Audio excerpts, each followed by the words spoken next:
Beyond a doubt, I think the work that introduced Bill Cooper to the world has to be Behold a Pale Horse. Now, Bill had released a lot of other documents and things, but up until 1991, when the book was published, self-funded, by the way, the book starts out with Bill describing himself, who Bill Cooper is. He was reared in an Air Force family, goes through his early childhood years up to when he came back from Vietnam, and then where he got all of this information that he was putting into his book and why he felt compelled that he had to release this information.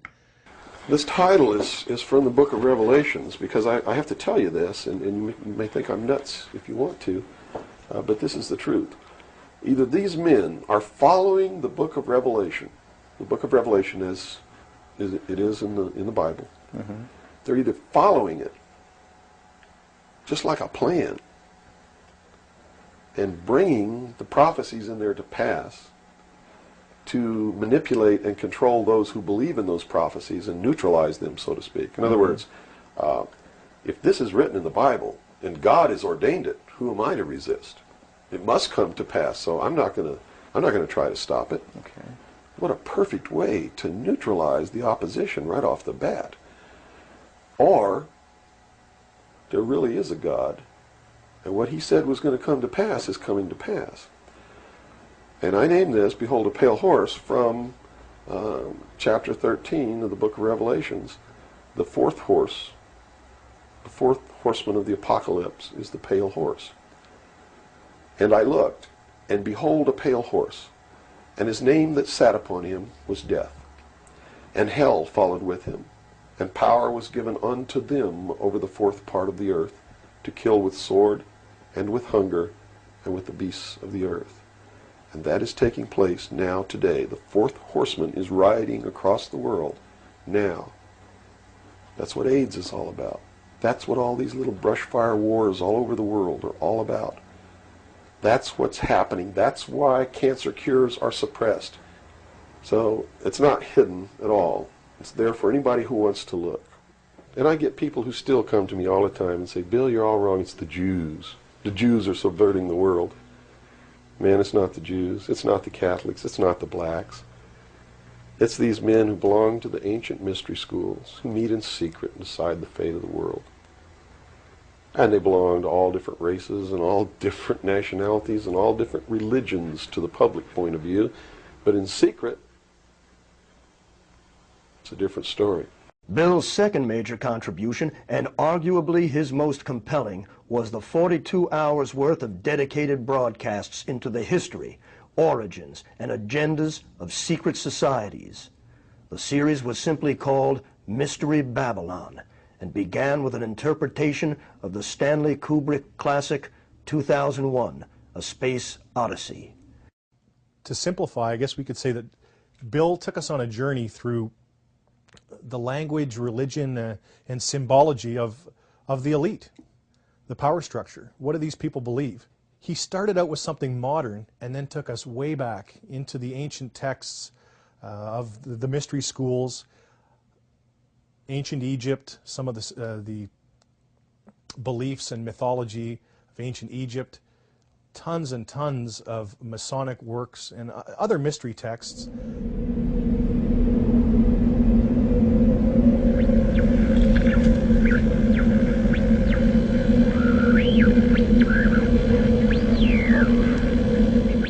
You're listening to The Hour of the Time. I'm your host, William Cooper. Tonight, ladies and gentlemen, we begin the origin, the history, the dogma, and the identity of the ancient mystery religions which are now known as the mystery schools. The Order of the Quest, Freemasonry, the Ancient Order of the Rose and Cross, the Knights Templar, the Sovereign and Military Order of the Knights of Malta, the Order of St. John of Jerusalem, the Priory de Sion, the Thule Society, or sometimes known as the Thule Society, the Order, the Skull and Bones, the Russell Trust, the Jason Society, the Scroll and Key, the Illuminati, And I could go on and on and on and on. But the most important thing to realize is that they all have been collectively known throughout the ages as the mystery schools, the Illuminati, which literally means illumined ones. They are all one and the same, as you will come to know. And you will understand perfectly how they've been able to infiltrate all of our society. What you hear tonight does not necessarily reflect my views or beliefs or religion.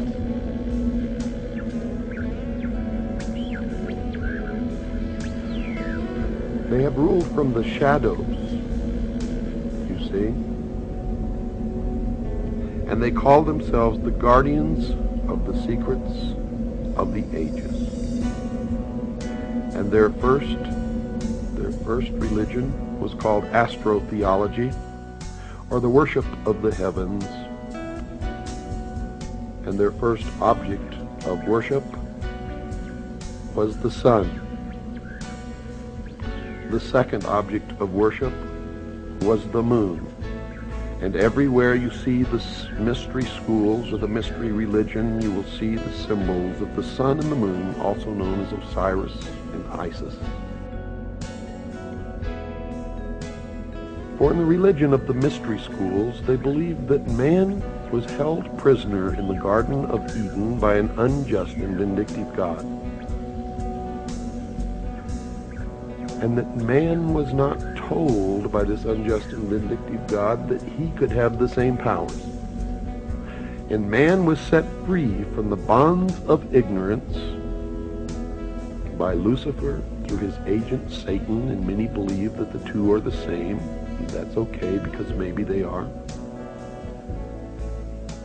And that through the gift of intellect, man himself will become God.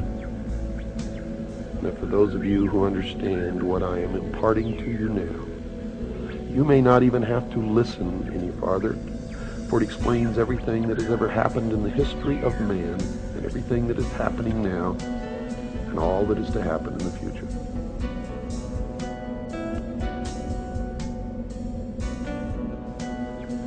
They believe that the tree-dwelling ancestors of man were among the most intelligent beings of their distant age. And when these creatures finally abandoned the trees and walked fully upright, freeing their hands to serve as implements of their minds as well as their bodies, there began the most successful evolutionary drive toward higher intelligence ever witnessed in nature.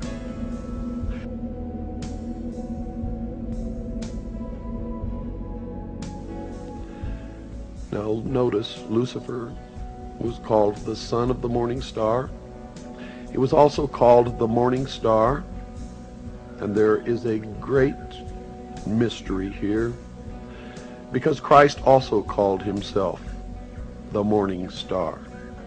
But I have been told by those who have been initiated in the mystery schools that Christ and Lucifer are one and the same being. What you believe, of course, is your own business, and is not my intention to make you believe anything, but rather to impart to you what I have learned over many, many years of study into the secrets of those who worship the ancient mystery religions in secret for thousands of years.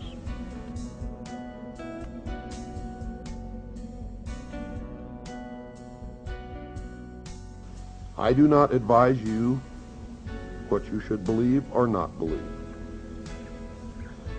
But I do advise you that we all need to learn as much as we can about everything that we can, because one thing I have learned in my life is that most of what we have ever been taught has been a lie.